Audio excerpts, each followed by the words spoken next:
केंद्र की एमपी पर सीधी नजर। यात्रा से बीजेपी जाएगी शहर शहर। जन आशीर्वाद यात्रा का आगाज। नए केंद्रीय मंत्री की मौजूदगी का राज। मध्य प्रदेश में 16 अगस्त यानी सोमवार से बीजेपी की जन आशीर्वाद यात्रा शुरू हो गई है। दतिया में मां पीताम्बरा के दर्शन के बाद केंद्रीय राज्य मंत्री एसपी सिंह बघेल ने यात्रा की शुरुआत की। इस दौरान उनके साथ गृह मंत्री डॉक्टर नरोत्तम मिश्रा भी मौजूद रहे। देश के 22 राज्यों में जन आशीर्वाद यात्राएं निकाली जा रही हैं, जो करीब 19,567 किलोमीटर की दूरी तय करेगी और 22 राज्यों और 212 लोकसभा क्षेत्रों के 265 जिलों को इसके तहत कवर किया जाएगा। तो हम जनता से आशीर्वाद लेने के लिए आ रहे हैं कि भाई 22 में हमारे मुख्यमंत्री जी को भी आशीर्वाद दीजिएगा, 23 में मध्य प्रदेश में आशीर्वाद दीजिए, 24 में प्रदेश में आशीर्वाद दीजिए। मेरा सौभाग्य है कि मैं 5 दिन में 4 राज्य करूँगा। आज मैं माँ पीताम्बरा देवी के चरणों में उनका आभार प्रकट करने के लिए आया हूँ। मध्य प्रदेश में केंद्र सरकार के 3 नए मंत्री जन आशीर्वाद यात्रा का नेतृत्व करेंगे। शुरुआत केंद्रीय ओबीसी मंत्री बघेल ने कर दी है, जबकि वो यूपी से सांसद हैं। फिर भी उन्होंने एमपी से यात्रा का आगाज किया। उनकी यात्रा के बाद ज्योतिरादित्य सिंधिया और वीरेंद्र खटीक भी यात्रा निकालेंगे। किस चीज का आशीर्वाद? वो जनता को आशीर्वाद ना दे सकते हैं ना ले सकते हैं, तो जनता को केवल गुमराह कर सकते हैं। इसका नाम गुमराह राशि यात्रा होनी चाहिए। कांग्रेस को तो ऐसे कार्यक्रमों में कभी भी सार्थकता नहीं दिखेगी, क्योंकि वो तो नकारात्मकता की बात करते हैं। उनके नेता मंत्री बनने के बाद एसी कमरों में बैठते हैं। हमारे नेता मंत्री बनने के बाद जनता का आशीर्वाद लेने जाते हैं। यात्रा पर तो बीजेपी युवा मोर्चा भी है और 16 अगस्त से ही बीजेपी के प्रदेश अध्यक्ष बीडी शर्मा भी 3 दिन के दौरे पर अलीराजपुर, जोबट और खरगोन में रहेंगे। जानकारों की माने तो जन आशीर्वाद यात्रा के पीछे केंद्र की सोच झलकती है। अगर ओबीसी मंत्री यात्रा की शुरुआत एमपी से करते हैं तो केंद्र सरकार की ओबीसी बिल की भी चर्चा होगी, केंद्र की योजनाओं की तारीफ भी होगी। साथ में राज्य सरकार भी अपने काम और जमीनी मुद्दों की नब्ज टटोलेगी। अगले साल उत्तर प्रदेश में विधानसभा चुनाव भी होने हैं और उसके बाद मध्य प्रदेश में चुनाव होने हैं। इन राज्यों में बीजेपी की वापसी से ही लोकसभा की तस्वीर साफ होगी। नमस्कार, मैं हूं सोहेल खान। हमारा आज का मुद्दा है बीजेपी मांगे आशीर्वाद। वैसे तो जन आशीर्वाद यात्रा देश के कई राज्यों से निकल रही है, लेकिन सबसे खास यूपी और एमपी है, क्योंकि यूपी में अगले साल विधानसभा चुनाव होने हैं और उसके बाद एमपी में भी चुनाव होंगे। अगर एमपी की बात करें तो 2018 में कांग्रेस ने सत्ता परिवर्तन करने में यहां कामयाबी हासिल की, वो भी तब जब देश में बीजेपी का सबसे मजबूत संगठन एमपी को ही बताया जाता था। इस बार घमासान और भी जबरदस्त हो सकता है, क्योंकि कमलनाथ ने फिर से नए मध्य प्रदेश का संकल्प दोहराया है। तो इन यात्राओं के क्या कुछ मायने हैं, आज हम इसी पर चर्चा करेंगे, ढूंढेंगे कुछ सवालों के जवाब। मिलिए मेरे साथ जुड़े मेहमानों से। सुशील शर्मा साहब वरिष्ठ पत्रकार हैं, बहुत स्वागत है। दुर्गेश केसवानी साहब प्रवक्ता हैं बीजेपी के, बहुत स्वागत है। स्वदेश शर्मा साहब जुड़े हैं, आप कांग्रेस प्रवक्ता हैं, आज पार्टी की तरफ से अपनी बात रखने के लिए स्टूडियो में मौजूद हैं। शुरुआत सुशील शर्मा साहब आपसे करूंगा। शायद अगर भारत का इतिहास टटोलना हम शुरू करें तो आज़ादी से पहले की तरफ भी अगर आप चले जाइए तो यात्राएं आपको ज़रूर मिलेंगी। हालांकि उन यात्राओं का मकसद उस दौर के लिहाज से कुछ और रहा होगा और मौजूदा सियासत में यात्राओं के मायने शायद कुछ बदल गए होंगे। सुशील शर्मा साहब किस तरह से इन यात्राओं को देखते हैं मौजूदा वक्त में, और थोड़ा सा हवाला कुछ इतिहास की यात्राओं का भी अगर आप दे सकें तो। नहीं, बिल्कुल ठीक कह रहे हैं सोहेल जी, बिना मकसद के कोई भी यात्रा नहीं होती है। पर ये जो यात्रा बीजेपी शुरू कर रही है, देखिए जन आशीर्वाद यात्रा हमने पहले भी देखी। चुनाव के समय, चुनाव से थोड़ा पहले इस तरीके की यात्राएं शुरू होती हैं और वो एक तरीके से जो है लोकप्रियता का पैमाना नापना हो जाता है। जनता के बीच में जनता आशीर्वाद देने के मूड में है कि ये नहीं है, वो सब चीज़ों का पता चल जाता है। लेकिन ना तो अभी कोई चुनाव है और ये चूँकि सारे जो है केंद्रीय मंत्री अगर ये कर रहे हैं, तो मुझे लगता है कि जिन मंत्रियों पर मोदी जी ने दाव खेला है, चाहे वो ओबीसी के हों चाहे एससी के हों, क्योंकि वीरेंद्र कुमार भी पहले मंत्री रह चुके हैं सिंधिया जी भी पहले मंत्री रह चुके हैं, तो इनको जन आशीर्वाद की जरूरत नहीं है, ना वो मौका और दस्तूर है। लेकिन इन मंत्रियों का खासकर ओबीसी और एससी जिन पर भरोसा किया है, उनका प्रदर्शन या उनकी लोकप्रियता जनता के बीच में कैसी है और वो संवाद का माध्यम से संवाद किस तरीके से कर रहे हैं, ये मुझे लगता है कि टटोलने की कोशिश की जाएगी। क्योंकि जो दो बड़े अहम मुद्दे थे 2014 के चुनाव में, 2019 के चुनाव में, वो मुद्दे लगभग खत्म हो चुके। राष्ट्रवाद और राम मंदिर वाले मुद्दे के बाद अब नए मुद्दे तलाशे जाएंगे और उसमें सबसे बड़ा मुद्दा महंगाई है। तो उससे दूर हटने के लिए ये कवायद की जा रही है। एक और इससे महत्वपूर्ण बात है कि देखिए बीजेपी अब जो पूरा जो प्लान कर रही है वो अति सूक्ष्म प्रबंधन की तरफ जा रही है। जातियों उपजातियों के ऐसे छोटे छोटे समूह जिनके किसी एक नेता को आप यदि उपकृत कर देते तो वो पूरा समाज उनके उसमें वोट कर सके, इस तरफ जो है बीजेपी जा रही है। देखना है कि कांग्रेस अब इसको किस तरीके से आगे अपनी जो है तैयारी क्या करती है। चलिए, माइक्रो मैनेजमेंट की बात आपने कही और शायद मौजूदा वक्त की सियासत में अब ये ज़रूरी भी है, क्योंकि शायद मेंढक तोलने जैसी चीज़ है, अगर आप एक को संभालते हैं तो दूसरा उचकता है। ऐसे में शायद कामयाब भी वही है जो तमाम पक्षों को साध कर चले। दुर्गेश केशवानी साहब से अगला सवाल होगा, क्योंकि आशीर्वाद यात्रा बीजेपी की तरफ से निकल रही है। सुशील शर्मा साहब, उन तमाम यात्राओं को जो देश में पहले भी हुई और बीजेपी जिस यात्रा को निकाल रही है, दुर्गेश साहब, सुशील जी ने उसके कई मायने बताए और तलाशने की कोशिश भी की, लेकिन शायद बेहतर जवाब दुर्गेश केशवानी के पास होगा और वो जवाब होगा जिसको लेकर वाकई संगठन ने यह तय किया होगा कि मध्य प्रदेश में ये यात्राएं निकालने हैं। क्या सुशील शर्मा साहब की लाइन से हटकर भी दुर्गेश साहब के पास कोई जवाब होगा? देखिए सोहेल जी, सुशील शर्मा जी वरिष्ठ पत्रकार हैं और वह सभी जो मुद्दे होते हैं उनको बहुत करीबी से देखते हैं। ये उनका नज़रिया है कि वो किस दिशा में वो चुनाव को लेकर और इन सब बातों को लेकर देख रहे हैं। पर भारतीय जनता पार्टी सदैव से ही एक विचार के लिए कार्य करती है। अंतिम पंक्ति में बैठे हुए अंतिम व्यक्ति तक कैसे सरकारी योजनाओं का लाभ हो, उसका कैसे उत्थान हो, उसके लिए कार्य करती है। माननीय मोदी जी का जो मूल मंत्र है, सबका साथ, सबका विकास और सबका विश्वास, उसको लेकर भारतीय जनता पार्टी की सरकारें काम करती हैं। और जो इस बार हम लोगों ने सदन में देखा, जब माननीय प्रधानमंत्री जी नवगठित मंत्रियों का जब देश से तारुफ जब उनका परिचय कराना चाह रहे थे जी, तो हंगामा करके किस तरह से कांग्रेस के लोगों ने वो सब चीज़ें जनता के बीच में नहीं आने दी। तो आशीर्वाद यात्रा निश्चित रूप से केंद्र सरकार की जो योजनाएं हैं उनको लेकर, प्रदेश की जो जन कल्याणकारी योजनाएं हैं उनको लेकर हम लोग जनता के बीच में, हम 5वीं मंजिल पे बैठकर जैसे कमलनाथ जी ट्वीट करके प्रदेश चलाते थे, हम उसमें बिल्कुल भी यकीन नहीं करते। और अभी जिस उसमें अपनी रिपोर्ट में कमलनाथ जी बता रहे थे, तो कमलनाथ जी, गुमराह तो आपने मध्य प्रदेश को किया, आपने 973 वचनों का झूठ बोल के गुमराह किया और उसके लिए जनता आपको माफ़ नहीं करेगी कमलनाथ जी। हम लोग सिर्फ और सिर्फ सेवा कार्य का काम करते हैं। चाहे आप कोरोना के प्रथम काल में देखेंगे, हमारे प्रदेश अध्यक्ष माननीय वीडी शर्मा जी ने जनता के बीच में उतर जाने के लिए प्रत्येक कार्यकर्ताओं को आह्वान किया और जो भी प्रवासी मजदूर थे, जो भी प्रवासी लोग थे, उनके पानी, भोजन से इवन यहाँ तक कि उनको चरण पादुकाओं भी अगर किसी ने उपलब्ध कराई तो भारतीय जनता पार्टी के। और कोविड के काल में देखेंगे आप, हमने ट्विटर और फेसबुक पे विश्वास नहीं किया सोहेल जी। हमने अगर विश्वास किया तो जनता के बीच में हमारे मुख्यमंत्री जी, हमारे गृह मंत्री डॉक्टर नरोत्तम मिश्रा जी अनेक आईसीयू उनमें जाके पेशेंट से मिले, उनका ढांढस बंधाया, उनको हिम्मत दी और निश्चित रूप से जो सेवा के कार्य हैं वो हमने किए। पर ये सिर्फ और सिर्फ कांग्रेस, जैसे कमलनाथ जी अभी गुमराह करने की बातें कर रहे थे, अरे भैया आपने मध्य प्रदेश को दिया क्या? आपके अनुभव के बातें तो आपके कार्यकर्ता कसीदे पढ़ते थे, पर उसका अनुभव का लाभ मध्य प्रदेश को मिला नहीं और 15 महीने में आपने 15 साल मध्य प्रदेश को पीछे कर दिया। हमारी जो यात्रा है जनता के बीच में जाके, जो हमारी सरकारें कार्य करती हैं, गरीब कल्याण के लिए जो काम करती हैं, उसके लिए हम जनता के बीच में। ठीक, स्वदेश शर्मा साहब, सवाल अगला आपकी तरफ है और हमने वो उस रिपोर्ट में कमलनाथ का वो बयान भी दिखाया जिसमें उन्होंने कहा कि आशीर्वाद यात्रा नहीं, इसे गुमराह यात्रा कह लीजिए। हालांकि बयान उन्होंने बहुत लाइटर वे में दे दिया, लेकिन आपको लगता है कि क्या वाकई कांग्रेस को सिर्फ ये कहकर कि गुमराह यात्रा पल्ला झाड़ देना चाहिए? 3 केंद्रीय मंत्री उतर रहे हैं और उनके साथ मध्य प्रदेश में पूरा बीजेपी का संगठन उतरेगा और जैसा कि दुर्गेश साहब कह रहे थे कि अंतिम व्यक्ति तक पहुंचना हमारा टारगेट है।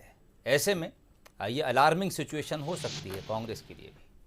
सोहेल साहब, मैंने बड़ी शिद्दत से भारतीय जनता पार्टी के प्रवक्ता मित्र को सुना। मैं उम्मीद करूंगा कि वो मेरी बात को सुन लें, बीच में इंटरप्ट ना करें तो बड़ी मेहरबानी होगी, क्योंकि बंसल न्यूज़ के दर्शक आपको भी देख रहे हैं। तो मैं जहां तक समझता हूं, कोरोना में मौत के मंजर ने बर्बाद कर दिया, मौत के मंजर ने बर्बाद कर दिया। देखिए देखिए देखिए देखिए देखिए, मुझे पता था, मुझे पता था, ये प्लेटफॉर्म हाथ रखोगे, ये प्लेटफॉर्म आप इंटरप्ट करोगे। ये प्लेटफॉर्म शेरो शायरी का नहीं है मौत जी। के मंजर ने बर्बाद कर दिया। होती है सोहेल भाई, यही दिक्कत होती है कि जो चीज हमें सड़कों पे करनी चाहिए हम चैनलों पे बैठ के करते हैं। ये सब चीजें जनता पसंद नहीं करती है, जनता पसंद। आप बात रखिए, जब देखा आपने कोरोना के दौरान ऑक्सीजन के अभाव में, रेमडेसिविर के अभाव में, नकली इंजेक्शनों में नकली रेमडेसिविर इंजेक्शन के अभाव में इंजेक्शन नकली लगाए गए, आपने देखा होगा मध्य प्रदेश में। और ऑक्सीजन के अभाव में तो आपने देखा राजधानी में के बड़े हॉस्पिटल में एक साथ 48 मौतों का होना, ये बड़ा दुखद था।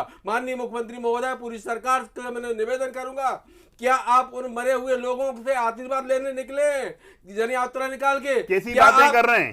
ये तो कमलनाथ जी का बयान था स्वदेश जी, ये कमलनाथ जी का बयान था कि मैं स्वर्गीय अग्रवाल जी से मिलकर आया हूँ। ये आप प्लीज, ये किस तरह की बात? क्या जो मेरी बहनें बर्बाद हो गई अपना जेवर बेच करके, अपने परिजनों के इलाज कराने में लोगों के घर बर्बाद हो गए, उनसे आशीर्वाद लेने गए हैं? क्या आप दतिया जिले के तीन सिंध नदी के पुल जो आपकी शासन के दौरान बनाए गए थे 2010, 2013, 2017, तीनों तिनकों की तरह बह गए? क्या उस भ्रष्टाचार को दबाने के लिए जनता से आशीर्वाद लेने के लिए जा रहे हैं आप? क्या आप महिला उत्पीड़न जो चरम पर है उन महिलाओं से आशीर्वाद लेने जा रहे हैं? मैं समझता हूं इसे आशीर्वाद नहीं, धिक्कार यात्रा कहना चाहिए, क्योंकि आपकी 15 वर्ष की जमी हुई सरकार को उखाड़ने का काम मध्य प्रदेश की जनता ने किया। माननीय कमलनाथ जी मध्य प्रदेश के मुख्यमंत्री 2018 में बने, 15 माह की सरकार ने वो करके दिखाया कि आप घबरा गए, बौखला गए। जब आपकी पोल खुलना शुरू हुई तो आपने गद्दारों का सहारा लेकर के चलती हुई सरकार गिरा दी। क्या आप जनता से अब वो आशीर्वाद लेने गए हो कि हमने आपकी चुनी हुई सरकार को गिराया था? ठीक, स्वदेश जी मैं लौटता हूँ दुर्गेश साहब आपके पास। जो सवाल दरअसल स्वदेश शर्मा साहब से मैंने पूछा था, जवाब तो उसके आसपास कहीं भी नहीं था, इसलिए वो सवाल मैं अब सुशील शर्मा साहब को टॉस कर देता हूं। सुशील साहब, क्या लगता है बीजेपी की आशीर्वाद यात्रा, चाहे वो किन्हीं मायनों में हो, लेकिन ये सच है कि अगर पार्टी ग्राउंड लेवल पर जाकर काम करती है तो कुछ ना कुछ संबल ज़रूर मिलता है।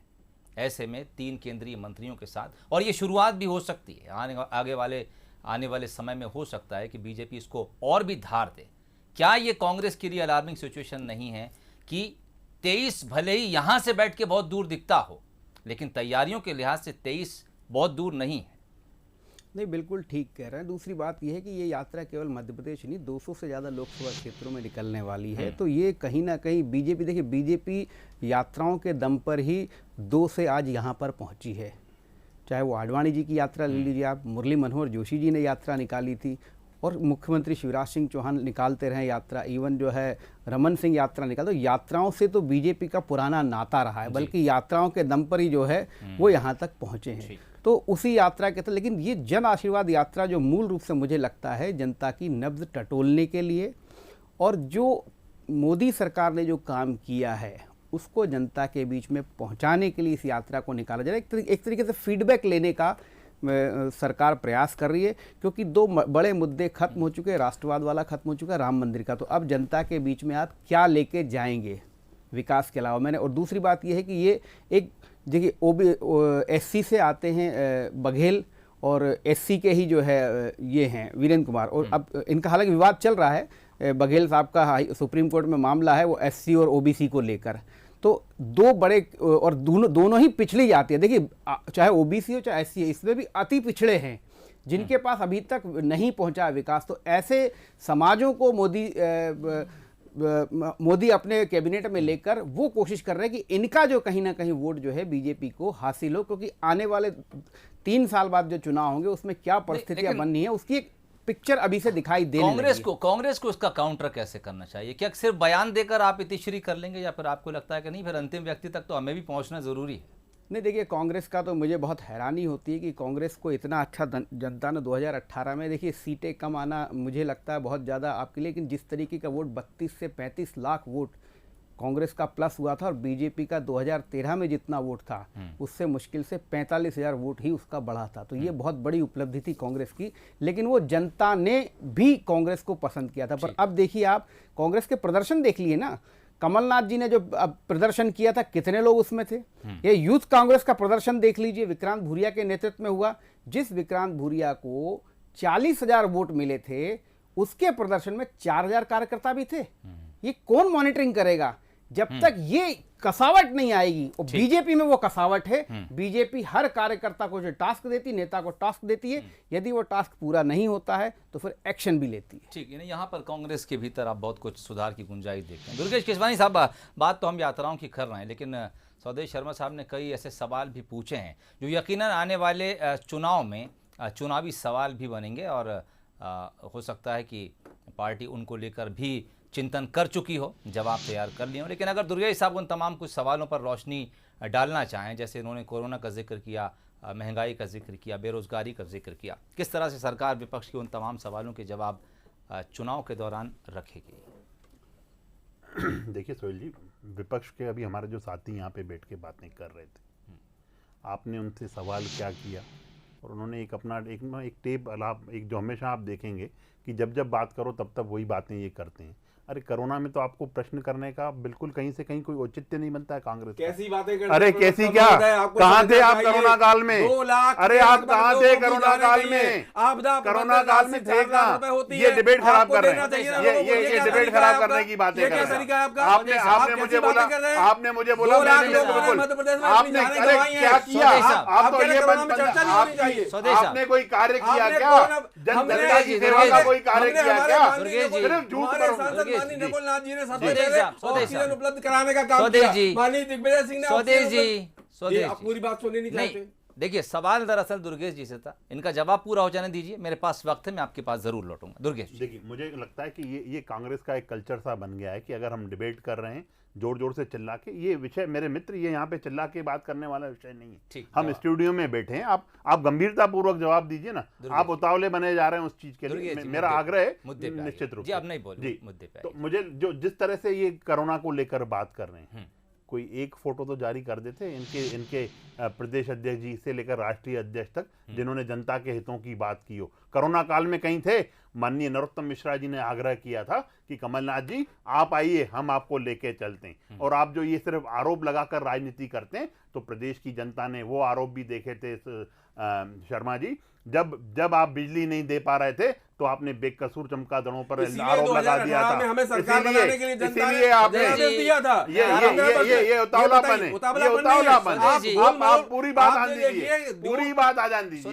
मुझे दर्शक आपको देख रहे हैं, आपको देख रहे हैं, बातें मत कीजिए, अरे आपको देख रहे हैं, बात कीजिए। मैं बिल्कुल वही बात कर रहा हूँ। अरे आप कैसे मिसगाइड कर लेंगे? आप कैसे जनता के सामने झूठ बोल लेंगे? एक बार मध्य प्रदेश की जनता किसान कर्ज माफी पर झूठ सुन चुकी है। 973 झूठ कमलनाथ जी के सुन चुकी है, वो 973 झूठ सुन चुकी है। उसके बाद आप बैठ के झूठ बोलेंगे? जनता बिल्कुल इसको अच्छा नहीं मानती है। इंजेक्शन मुहैया करा रहा था स्वदेश जी, जनता इसको अच्छा नहीं मानती है। आप डिबेट को खराब कर रहे हैं। दर्शक देखते हैं, आप गलत दिशा में जा रहे हैं, आप झूठ परोस रहे हैं। शुरुआत में अपनी बात ये झूठ परोसेंगे, ये झूठ नहीं है, बिल्कुल झूठ परोस रहे हैं। अगर सच नहीं होता तो दमों का उपचुनाव आप नहीं जीतते। आप कैसे जीत जाते बताइए? आप जीतते, हम नहीं जीतते दमों का उपचुनाव। स्वदेश जी, सुशील शर्मा साहब, मुझे लगता है मुझे आपकी तरफ आ जाना चाहिए, क्योंकि इधर तो आवाज़ जो है वो अनकंट्रोल होती जा रही है। सवाल पूछने का अधिकार विपक्ष को है, ये तो बहुत खुली बात है और संवैधानिक अधिकार है, इससे किसी को इनकार नहीं है। जवाब भी सुनना विपक्ष का अधिकार है, जवाब भी तो सुनना चाहिए। विधानसभा इसके लिए एक बहुत अच्छा पटल है। आप का जो सत्र होता है इसीलिए कि सरकार अपना पक्ष रखती है, इन लोगों ने उसमें भी तो सवाल पूछे जाते हैं। आपने पहले तय कर लिया था, लेकिन हमें कितने दिन चलाना है सदन की कार्रवाई की झलक स्टूडियो में भी नजर आ रही है। ना ये उनकी सुनना चाहते हैं, ना वो इनकी सुनना चाहते हैं। सुशील साहब, नहीं देखिए, दिक्कत तो ये कि जिस तरीके का मैंडेट 2018 में मिला था, और जैसे अगर 28 विधानसभा उपचुनाव का भी आप परिणाम देखें तो 33% का परफॉर्मेंस कांग्रेस का भी था। तो कहीं और दूसरे उसके बाद जब दमोह का उपचुनाव हुआ तो कांग्रेस थोड़ी तो चार्ज है, तो कोशिश यही की जा रही कांग्रेस को, लेकिन कोई ऐसा स्पष्ट रणनीति समझ में नहीं आ रही कि किस तरीके से कांग्रेस जो है बीजेपी के खिलाफ जो एक मोर्चा लेगी, क्योंकि अभी जनता से ही कांग्रेस की पूरी उम्मीदें टिकी है, लेकिन जनता तभी आपकी तरफ जाएगी जब आपकी तरफ से भी कोई प्रॉपर रिस्पांस होगा।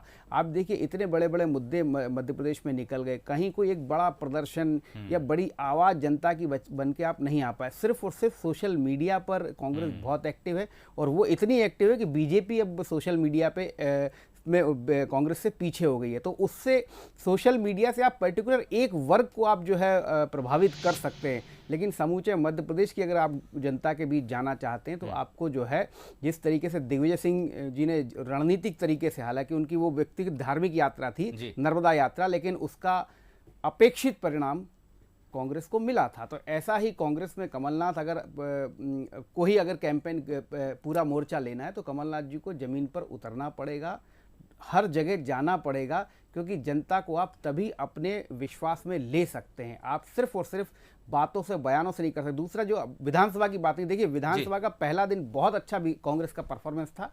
श्रद्धांजलि के बाद स्थगित होनी थी, कांग्रेस ने बहुत बढ़िया काम किया, पर सारी चीजें सामने आ गई थी। लेकिन दूसरे दिन आप प्रश्नोत्तरी में या प्रश्नकाल में 6 प्रश्न ऐसे थे जिसमें सरकार के पास जवाब नहीं देते बनता, लेकिन वो हंगामे के दौरान वो 6 प्रश्नों के जवाब नहीं आए, वो कांग्रेस की बहुत बड़ी गलती थी। प्रश्नकाल हो जाने देना था, सरकार को कटघरे में खड़ा करना था। वहां कांग्रेस की रणनीति मुझे लगता है स्पष्ट नजर ही नहीं आई कि कोई एक तरफ जा रहा है, कोई दूसरी तरफ जा रहा है, तो वो नहीं होना चाहिए। अगर आपको बीजेपी जैसे कैडर बेस पार्टी से लड़ना है तो आपको भी उतनी ही तैयारी के साथ मैदान में उतरना होगा।